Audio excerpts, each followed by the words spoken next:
Experiences. I'm your host, Andrew Fritz. I'm a clairvoyant healer and spiritual teacher. Now, a couple of videos ago, I talked about grounding, and I'll mention that kind of briefly in this video, but I want to talk about mainly earth and cosmic energies. And I think a good way to start this off is that, everything in the universe is energy. And there's different ways to perceive energy. You can feel it, you can hear it, you can see it, and you just kind of know it. Most people, I think, can relate to the feeling of energy, your clairsentient ability. They might just not say that that's a psychic ability.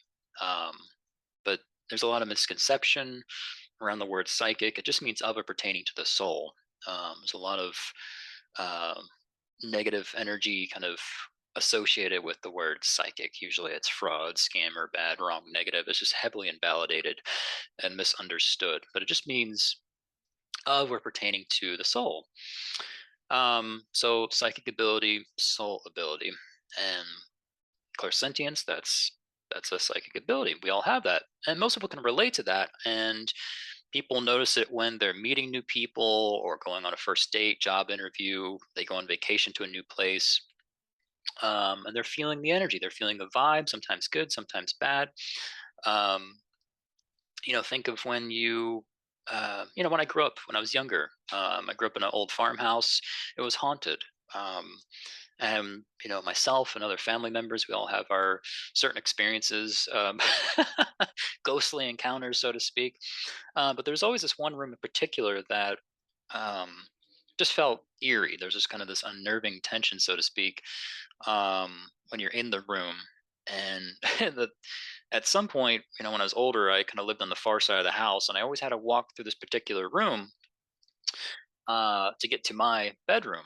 And sometimes, my late teens, early 20s, before I moved out to go to college, I would have to pass through this room. I'd come home late at night, sometimes early in the morning, and like I'd power walk through that room just because I couldn't stand being in that room. There's an eerie feeling. It felt like someone was in the room watching you. So it's very uncomfortable, as you can imagine. So think about, if you go down a certain street, you go down a certain alley, um, and it just has a bad vibe to it. You're feeling the energy of that particular area. Um, Now, whereas, like I said, if you're going on a vacation, maybe you go, to a beach resort, and you have a great affinity for, being at the beach, just kind of being out there and sunbathing and, um, going out in the water, surfing or just swimming or whatever it is. Um, you're feeling the energy, and you might really enjoy that particular type of earth energy. So that kind of segues into earth energy, obviously energy of the earth, and there's many different types of earth energy. I just mentioned one of them being like beach, uh, the energy of the beach energy. So the ocean, the sand. Some people are really into the mountains. Me in particular, I really love. I like both. I love the beach. I also love mountains. I live very close to a pretty big mountain range right now, and so the energy of the mountains, a stream, a river, like volcanoes and lava, the countryside, forest, desert. I just spent, before I moved to where I'm at, I was in Death Valley for like 5 months doing a seasonal job. Um, and that's that's a lot of desert and plenty of sandstorms that we got to experience. And this was in an RV at the time. So it'd be swaying, and I remember the one of the last ones, it almost didn't blow the roof off, but like the shingles and top part of the roofing was all kind of coming off and ripped off. so, so that was interesting to kind of see and experience. But that's the desert. That's an earth energy. Some people really love that. Um, and my wife and I would spend pretty good amount of time in the winters. Um, spending time in the Southwest United States. So we got to experience the desert quite a bit.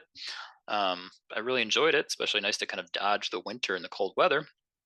But I think I've had my fix with the desert and earth energy for for for a while. More into the nice thing with where I'm at. Um, I think I'm probably more into the ocean. I love being near water. That's a huge thing. I used to live in Chicago. That's where I went to art school and got my spiritual trainings there. And I think what really helped me keep me grounded At the time, what I really loved was the lake there. Like, I think if there's no lake there, I wouldn't have probably enjoyed Chicago as much. But I love that city. It's one of my favorite cities in the United States. Um, but yeah, the earth energy to that lake is pretty awesome. So that helped me really stay grounded there while I was there.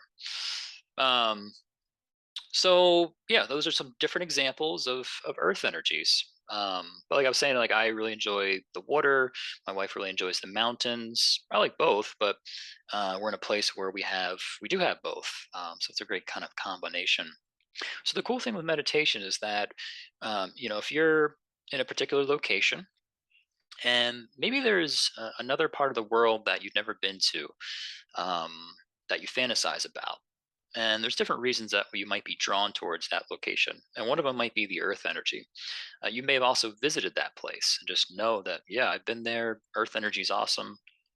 Um, Now, with meditation, again, you could be miles away from that area on the planet that you really enjoy that earth energy.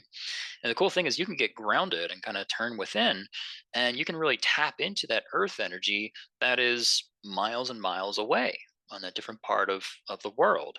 And even though you're physically not there, you can actually bring that particular earth energy into your body, and use it to kind of heal yourself. And you get to kind of feel and experience that earth energy again, even though you're not physically there. That's the pretty awesome thing about meditation, the power of meditation. You can do that. That's something I teach. I teach that in the second class of the Art of Meditation series. The next round that starts, this is all online via Zoom, starts August 9th. Um, so if you're interested, go to greenlight.yoga. Just send me a message through the website, and I can answer any questions that you have. I want to talk a little bit about how earth energy is helpful. It's a neutral healing energy. Obviously, people go on vacations, or wherever they live, they might go on walks or hikes. They just want to be out in nature, and it's healing. Everybody kind of senses this or has some degree of awareness of that. People go on camping trips and all that. So here are some things that I took a look at with earth energy in particular, how it's really helpful, how it's healing. So it can help you get more grounded, and allows for things to just feel more real, a sense of realness. It can help clear unwanted energy so you get closer to joy and peace. It can help clear unconscious energy, to recall dreams. And this channel is about, part of it's about lucid dreaming. And this is something that I'm working on. And something I've noticed is that you have to keep up with your lucid dreaming practice. Otherwise, it starts to just kind of go away. At least that has been for me. I don't have a natural high dream recall ability. So there's certain things I have to do to kind of bring that dream recall back up. That will get me to a point where, oh, okay, now I can start to have lucid dreams. And for me, as I mentioned probably in I think it was a previous video about lucid dreaming, is that reality checks, dream journaling, reality checks, constantly asking myself during the day, am I dreaming, and testing that. There's different ways to test that. Um, and for some reason, that helps me boost my dream recall. And that's something I'm working on now. Doing a lot of it, actually, more so than I've probably ever been in the past. But yeah, being able to just remember dreams, not maybe a requirement to have lucid dreams, but I think it's definitely, for me, it's definitely helpful. Um, so yeah, running earth energy helps clear unconscious energy so that you can really better recall dreams. May help clear pain so that you get closer to a sense of aliveness, can help ground your ability to communicate, can bring more clarity with your clairvoyant ability, and just helps you get more present in your physical body. That's the biggest thing with earth energy. It really just helps you get more grounded and a greater sense of realness, getting you more present in the physical body. So that's earth energy. And you could just play with earth energy by itself. Um, and then there's cosmic energy. So this is also neutral, it's healing. You can work with cosmic energy just by itself. But you can also work with earth and cosmic energy together. And that's what I teach in that second class that I mentioned. Um, so cosmic energy. So how is this helpful? I'll list off some of these just the way I did with the earth energy. Um, so with cosmic energy, it may help clear unwanted energies to embrace more of your vitality. It may help with having more amusement, may help clear ego fear and humble the ego. It can really empower you as spirit. Can help you move closer to oneness. Can help you just with getting ideas and expressing yourself creatively, and just helping with opening up your third eye more. So again, with earth energy, neutral, healing, really helpful with just getting more grounded, things more real, being more present. Cosmic energy, I find the big thing with that is inspiration, creativity, helping with that, just getting more ideas. Um, yeah, that's the, I guess, the big main differences with earth and cosmic.